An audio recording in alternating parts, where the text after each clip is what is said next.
तो आगे बढ़ते हैं और बात करते हैं हरियाणा के सीएम की। तो मनोहर लाल खट्टर को हरियाणा में बीजेपी विधायक दल का नेता चुना गया है।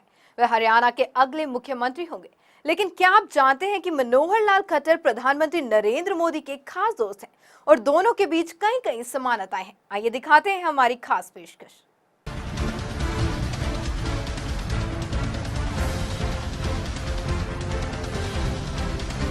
नरेंद्र मोदी गुजरात के मुख्यमंत्री बनने से पहले कोई प्रशासनिक या विधायक अनुभव नहीं रखते थे।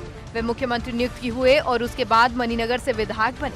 उसी तरह मनोहर लाल खट्टर पहली बार करनाल से विधानसभा का चुनाव लड़े, विधायक बने और अब मुख्यमंत्री बन रहे हैं। नरेंद्र मोदी ने अपने सार्वजनिक जीवन की शुरुआत राष्ट्रीय स्वयंसेवक संघ से की। लंबे समय तक उसके प्रचारक भी रहे। इसी तरह मनोहर लाल खट्टर भी संघ के प्रचारक रहे। उन्होंने 1977 में 24 साल की उम्र में संघ ज्वाइन किया और 1980 में पूर्णकालिक प्रचारक बन गए। नरेंद्र मोदी और मनोहर लाल खट्टर दोनों ही वैवाहिक दृष्टि से कमोबेश एक ही पाले में हैं। नरेंद्र मोदी ने विवाह तो किया मगर कभी वैवाहिक जीवन नहीं जिया। वहीं मनोहर लाल ने संघ के कार्य को केंद्र में रखते हुए विवाह ही नहीं किया। नरेंद्र मोदी के संघ में प्रभावी कार्य को देखते हुए बीजेपी में उन्हें स्थानांतरित किया गया था। उसी तरह मनोहर लाल खट्टर को 14 साल संघ के विस्तार कार्य के बाद 1994 में बीजेपी संगठन में पहली बार जिम्मेदारी सौंपी गई। मनोहर लाल खट्टर के पिता हरबंस लाल खट्टर दुकानदार थे। नरेंद्र मोदी के पिता दामोदर दास मोदी भी चाय की दुकान चलाते थे। नरेंद्र मोदी बीजेपी के शुरुआती दौर में इसके संगठन मंत्री रहे। मनोहर लाल खट्टर भी 2004 तक हरियाणा में बीजेपी के संगठन सचिव रहे। नरेंद्र मोदी जब मुख्यमंत्री बनाए गए तब उन्हें स्थानीय गुजरात इकाई के नेता ज्यादा पसंद नहीं करते थे। उन्हें आला कमान के आशीर्वाद से तख्त मिला। मनोहर लाल खट्टर को भी हरियाणा के दूसरे नेता और गैर प्रभावी कम संख्या वाले पंजाबी समुदाय का और करनाल के लिए भी बाहरी बता रहे हैं। मगर आला कमान के आशीर्वाद से तमाम कदावर दावेदार मसलन कृष्णपाल गुर्जर, रामविलास शर्मा वगैरह अलग थलग पड़े गए। Bureau report, living India news.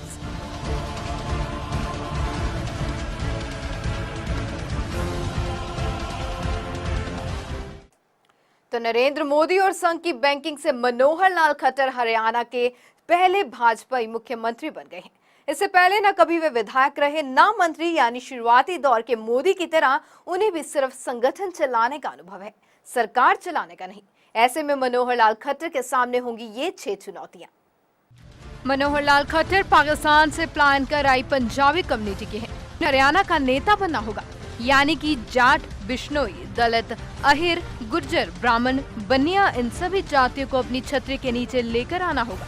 ये काम खासा जरूरी है क्योंकि जाति अभी भी भारतीय लोकतंत्र और चुनाव की एक सच्चाई है और संख्या की दृष्टि से खट्टर की जाति हरियाणा में निर्णायक तो क्या प्रभावी भी नहीं है।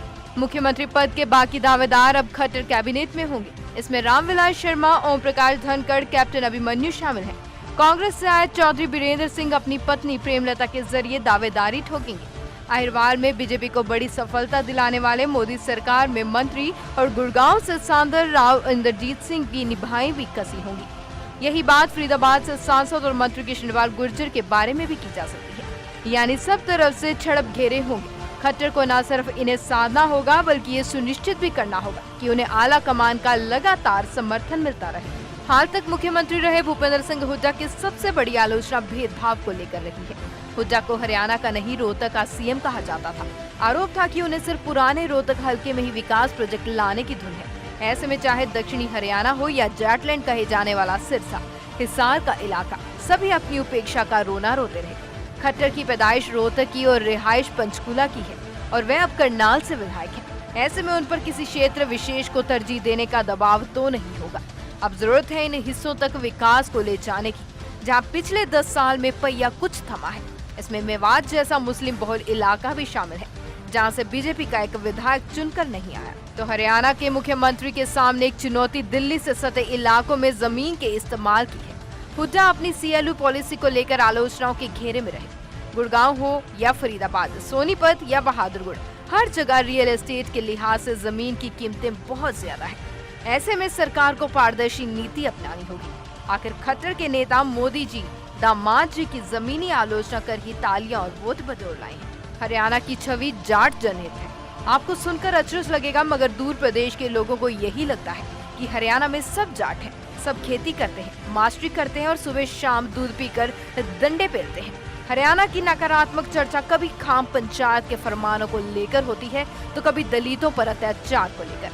खट्टर को जातीय सामाजिक संतुलन साधने के साथ ही जातीय हिंसा को रोकने के लिए प्रभावी मैकेनिज्म अपनानी होगी। इसके अलावा डेरों के बीच की आपसी प्रतिस्पर्धा से कोई तनाव न हो, इसका भी ध्यान रखना होगा। एक तरफ तो राज्य की सबसे बड़ी आबादी जाटों को ही नहीं लेना चाहिए कि हुड्डा गए चौटाला नहीं आए तो सत्ता में उनकी भागीदारी खत्म हो गई।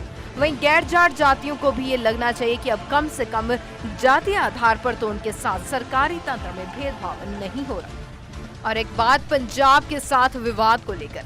अब दिल्ली में बीजेपी की सरकार है, पंजाब में बीजेपी के समर्थन से एनडीए के सहयोगी अकाली दल की सरबसती वाली सरकार है और हरियाणा में भी बीजेपी सरकार है। जाहिर है कि समय आ गया है जब चंडीगढ़, अबोर, फाजिलका जैसे राजधानी और सीमा के विवाद एक बार की सुलझा ही ली जाए। यही बात नहर जल बंटवारे और हुड्डा के आखिरी दिन में आए गुरुद्वारा एक्ट को लेकर भी लागू होती है। ऐसा मौका सियासत में बार बार नहीं आता और अब बीजेपी या खट्टर किसी किस्म के राजनीतिक टालमटोल भी नहीं कर सकते। Bureau report, living India news. एक बार फिर से वक्त हो चला एक छोटे से ब्रेक का, जल्दी लौटेंगे। आप बने रहे लिविंग इंडिया न्यूज के साथ।